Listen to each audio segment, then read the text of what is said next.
Oh, blimey.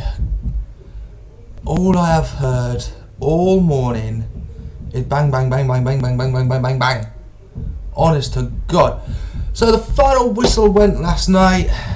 Wasn't good, was it? Let's face it. But I swear they're getting louder as I start talking. Yeah. No. You know what? A bit of advice for you: don't ever agree to get any work done on your roof. Just don't. If your house floods, stuff it. It's fine. Just leave it. You can work your way around the water. It's perfectly fine. Just don't agree, because all I have heard for the last 2 weeks is bang, bang, bang, bang, bang, bang, bang. Honestly, I'll be glad when they go. There it is again. Every time I bloody well talk, honestly. They're doing it on purpose now. So yeah, we caught a glimpse of what Sunderland can do. We also caught a glimpse of what Sunderland can't do. Defending, really. You know, switched off at the second half, didn't they? The first half, it was pretty much even Stevens. You know, okay, we didn't get a shot on target, but we still made chances. You know, but let's just face it. You know, it's going to take a couple more games. As I always say, you know, around about 6 games normally I say.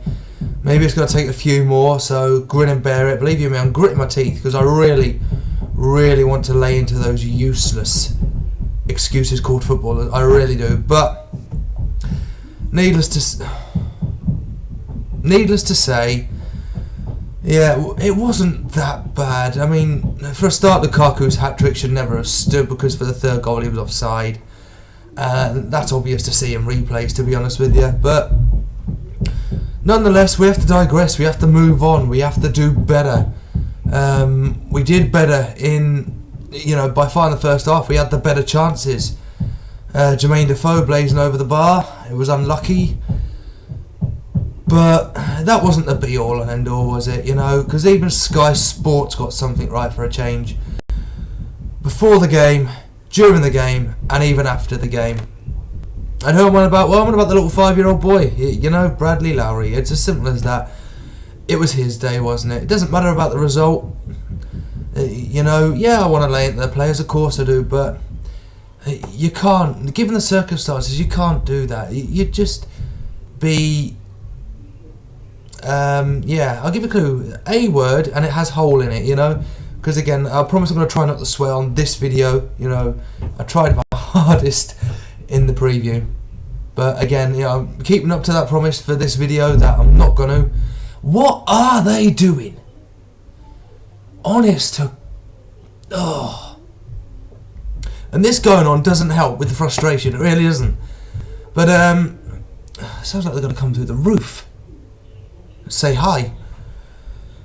So yeah, it was his day, wasn't it? You know, leading the players out onto the pitch, giving Jermaine Defoe some advice before the game as well. And Sunderland fans and Everton fans alone can call themselves proud. You know, 5th minute, not everybody chanted. He got applause, and that's fine. You can't argue with that. You know, there was still a heck of a lot of people that chanted, believe you me.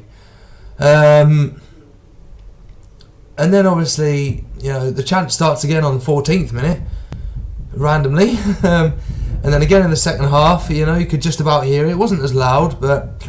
And just the support for one little boy, you know. Doesn't matter whether he's a Sunderland fan, wouldn't matter who he supported. You know, and his own uncle's proven that by getting a Sunderland badge tattooed on his arm, and he's a Newcastle fan. So, you know, it goes to show it doesn't matter who you support, and it's not just about football. Sunderland obviously announced before the game that as they do the regular bucket collections for the foundation, all of those proceeds for that game are going to go to Bradley, so there'll be a few grand there.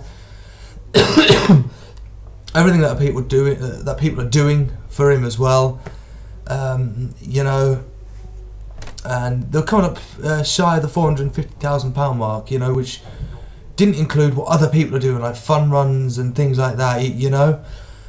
And then at the end of the game, a great big, and you know what, technically this isn't swearing, but a great big bloody whopper drops on the telly, which quite frankly even shocked me.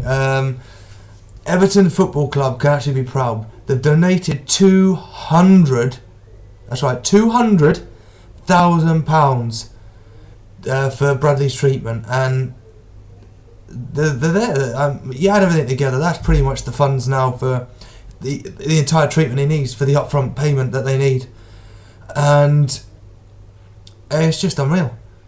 You know, you had a feeling something big was going to happen. The result doesn't matter. That's by the by. You know, you just had that feeling. Okay, you know, it was either going to be Sunderland win, or something else big was going to happen. And let's face it, Sunderland winning at the minute, yeah, they're getting there as a team, but that's quite a joke at the minute. But yeah, you know, you just had this feeling. And then the game ended, and you thought, wow, that's it. Nothing's happened. And then a whopper announced by Sky Sports. Who again, they didn't have to do it, but they did it, and they got it right. You know, £200,000. So they raised the money for the treatment. So you know what I think we all need to do now to make this the be all and end all? Okay, here was the mascot. They're in the VIP boxes for the game. That's great. You know, got to meet the players. That's fantastic. But if Everton can do that, I think it's time now we put pressure on Sunderland to pay for the flights, pay for the accommodation, and pay for any drugs that he needs.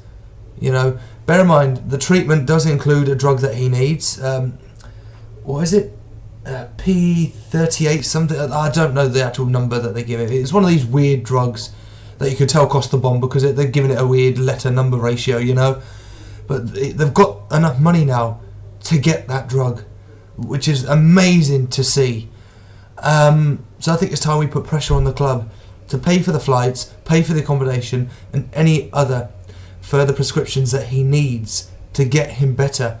And yeah, like everything, there's a chance it won't work. There's a chance that everything that we have done has been in vain. Now, I'm not going to lie to you, the family's even said that, you know. It's a chance. It's a massive chance, you know. And the success rate for this treatment is high, massively high. So, yeah, let's just get the pressure put on there.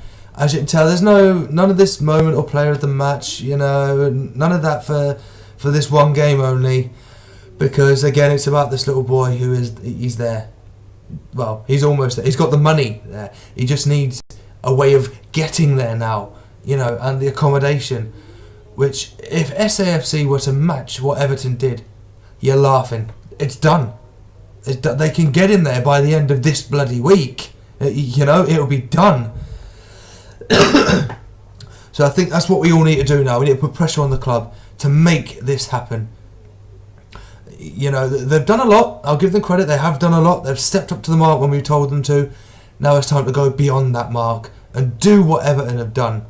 You know, not to mention the fact Everton invited him and his family back to the reverse fixture at Goodison Park. You know, he's a lucky lad, isn't he? VIP boxes all around for him. I tell you what, a hint of jealousy here, that's for sure. But he's nearly there. One more push, and he'll be there by the end of the week. It's as simple as that. Pressure's needed for this one final thing, and we've done well so far. We all really have, you know. And it's weird to say, isn't it? You know how a little 5-year-old boy can not only unite football but unite people. You know, to such a degree that he ruining me moment here that he doesn't want to give up. His parents aren't giving up, and everybody's jumped on the bandwagon. And you know what? This bandwagon isn't a bad thing though for everyone to jump onto. It's actually a good thing because it sets the wheels in motion. You know, the train's nearly at the station. It's broken. You wouldn't say it's broken down, but it's stopped. It just needs that final push to get there. That's all it needs. And you just think, wow, it's taken a 5-year-old little boy to do that, to unite people. It doesn't matter what wars are going on or any rubbish like that. It's what's at home that really hits your heart, isn't it? It really is. And it just goes to show that it doesn't matter what background you're from, it doesn't matter what religion you are, You know, people can be united for just, at the start of it, it was just the smallest of reasons. But now this small little reason, this small 5-year-old little boy, he's just exploded. He really has. And not only has he taken the North East by storm, he's taken the entire country by storm. And if a 5-year-old boy has the power to do that, well, blimey, watch out, world, because there's going to be many more coming. It's quite a scary thought, but people united, it's unstoppable. It really, really is. Wow.